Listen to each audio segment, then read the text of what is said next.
Hello friends, welcome to খেল দুনিয়া। আগামী পরশু মোহামেডানের বিরুদ্ধে নামছে মোহনবাগান। তার আগে মোহনবাগান শিবির কিন্তু অনেকটাই চনমনে, কারণ মোহনবাগান লাস্ট ম্যাচটা খারাপ খেলেও 3 পয়েন্ট নিয়ে আসতে পেরেছে। যেই চাপটা মোহনবাগানের ওপর তৈরি হয়েছিল সেই চাপটা কিছুটা হলেও রিলিজ হয়েছে। তো সেদিক থেকে দেখতে গেলে মোহনবাগান অনেকটাই চাপমুক্ত হয়ে মোহামেডান এফসি ম্যাচে খেলতে নামবে। উল্টো দিকে কিন্তু মোহামেডান অনেকটাই চাপে থাকবে, কারণ মোহামেডানের এই মুহূর্তে একটা কোচ নিয়ে টালবাহানা চলছে। প্রথমে কোচ রেজিগনেশন দিয়ে দিয়েছিল, তারপর যেটা শোনা যাচ্ছে তিনি আবার 7 দিন পর ফিরে আসবেন। অর্থাৎ 7 দিন পর ফিরে আসা মানে মোহনবাগান ম্যাচে তিনি ডাগআউটে থাকবেন এবং তিনি প্র্যাকটিসেও নেই এই মুহূর্তে। মেহেরাজউদ্দিন তাদের কোচ হিসাবে এই মুহূর্তে প্র্যাকটিস করাচ্ছে। তো সেদিক থেকে দেখতে গেলে মোহামেডানের অবস্থা কিন্তু খুবই শোচনীয়। তার মধ্যে দলের পারফরমেন্সও কিন্তু খুব একটা ভালো নয়। বেঙ্গালুরু এফসির বিরুদ্ধে তারাও জিতেছিল, তারপর কিন্তু তাদের আবার হার হয়েছে মুম্বাই সিটি এফসির বিরুদ্ধে।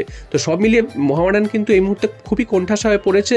তো মোহনবাগানের কাছে এখন চ্যালেঞ্জ হচ্ছে এই ম্যাচটা থেকে 3 পয়েন্ট নিয়ে লিগ টেবিলে আরও অনেকটা উপরে উঠে যাওয়া। তো আশা করা যাচ্ছে এই ম্যাচ থেকে মোহনবাগান হয়তো সহজেই 3 পয়েন্ট নিয়ে আসতে পারবে।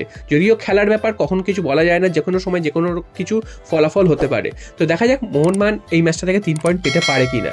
এরপর চলে এসে একটু ট্রান্সফার উইন্ডোতে। তো ট্রান্সফার মার্কেট নিয়ে একটু কথা বললে যেটা জানা যাচ্ছে, মোহনবাগান কিন্তু আগামী বছরের জন্য অফার করেছে বিষ্ণুকে। তোমরা জানো যে বিষ্ণু এই মুহূর্তে ইস্টবেঙ্গলের হয়ে দুর্দান্ত ফুটবল খেলছে। যদি ইস্টবেঙ্গলের সমস্ত প্লেয়ারদের মধ্যে সব থেকে ভালো বা চোখে লাগার মতন কেউ খেলা খেলে থাকে সেটা হচ্ছে বিষ্ণু। তো সেই বিষ্ণুকে নেওয়ার জন্য ইতিমধ্যেই উঠে পড়ে লেগেছে আইএসএল এর অন্যান্য দলগুলো। তো বুঝতেই পারছো সেই দলের অবশ্যই নাম থাকবে মোহনবাগানের। মোহনবাগান ছাড়াও কিন্তু মুম্বাই সিটি এফসি রয়েছে, যেটা জানা যাচ্ছে। তো মোহনবাগান এবং মুম্বাই সিটি এফসি কিন্তু বিষ্ণুর এজেন্টের সাথে কথা বলছে এবং বিষ্ণুর এজেন্টও কিন্তু চাইছে যে তিনি ইস্টবেঙ্গল ছেড়ে মোহনবাগান অথবা মুম্বাই সিটি এফসি কোনো একটা ক্লাবে যান, এবং অফারও কিন্তু অনেকটা বেশি টাকারই রয়েছে ইস্টবেঙ্গলের থেকে, সেটা তো বোঝাই যাচ্ছে। তো এখন প্রশ্ন হচ্ছে তিনি কি ইস্টবেঙ্গল ছেড়ে মোহনবাগান বা মুম্বাইয়ের মতন দলে যাবেন। তো বিষ্ণুর যেটা নিজস্ব মতামত যেটা জানা যাচ্ছে, সেখান থেকে জানা যাচ্ছে যে বিষ্ণু এই মুহূর্তে ইস্টবেঙ্গল ছাড়তে চাইছেন না, তিনি ইস্টবেঙ্গলেই থাকবেন বলে জানিয়েছেন। যদিও এই মুহূর্তে মরশুমের মাঝপথে কিন্তু কেউই সেভাবে খোলসা করেন না যে তিনি দল ছাড়বেন।